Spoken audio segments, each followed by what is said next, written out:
My wife, Catherine, and the children were over near the pound in Arlington one day, and a truck from Brooklyn drives up, and in the back of the truck are 5 little kittens. And the guy's saying he's just going to throw them in the river or give them to the pound, but he wasn't going to keep them in the back of his truck anymore. Sure enough, about 20 minutes later, the children come in all smiles, say, "Daddy, Daddy, we have a gift for you. It's a new little kitten." We were particularly attracted to her beautiful Sophia Loren-like eyes. And she has a bit of a swagger when she walks.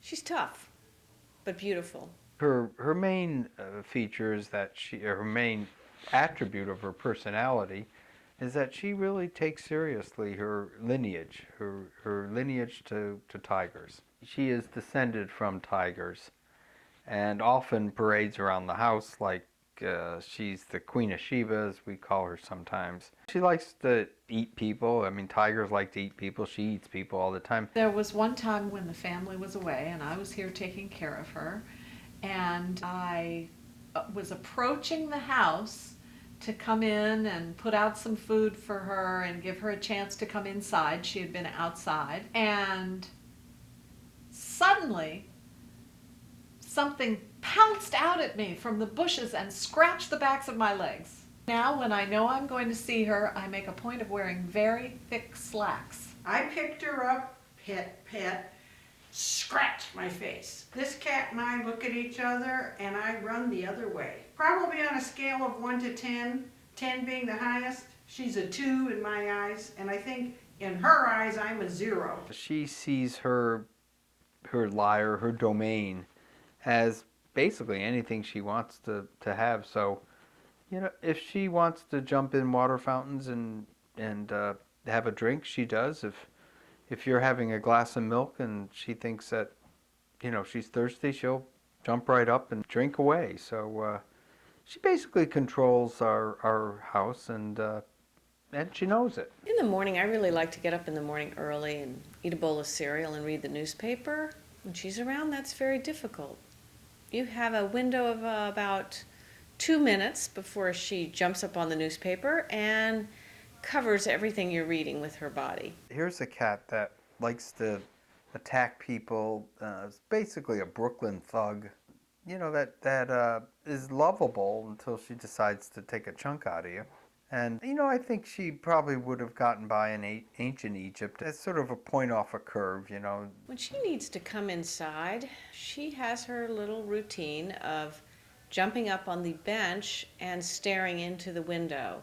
That tells us that she wants to come inside. There would be a hanging cat on the front of our house.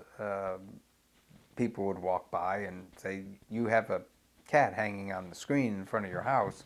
So that usually got our attention, and we now let her in every time she's hanging on the screen. She loves sleeping with me at night. I'll come in to go to bed and she'll just be lounging on my pillow. When I come to sleep, she's there, and I usually ask her if she'd like to maybe move down by my feet. That's greeted with a negative. Most of the night is spent with me trying to share a bed with Persephone, pushing her out of the way so that I can get a good night's sleep, and Persephone just pushing me right back. Many a night, you know, she would go out, stay out all night. One morning she came back, and Catherine and I opened that door, and I'll tell you, we could smell the catnip on her. I mean, she was, you know, still stumbling around a little bit. I asked around the neighborhood, and sure enough found out that she's been a regular at the Cat Scratch Club. If she wants food in the morning and her bowl is empty, she will come and scratch on the box that's under our bed. It's annoying enough that it makes me get up. She'll eat practically anything put in front of her. If I were to pet her, I would be lunch. She, all yogurts, I mean, yogurts and milk, and her favorite, of course, is the flesh of a mouse. I mean, that's a delicacy. The really wonderful thing about Persephone is that when our children when they were in high school, she let me know when things had been going on in the house. Kind of like the Cat in the Hat. She could tell me when they were involved in things they should not have been involved in. Persephone and I have a special language that we use between each other. She understands me, I understand her. She can't speak English, but I can't speak Purr. She's usually very friendly when she first meets people. She's cute. She is the landlord of this house.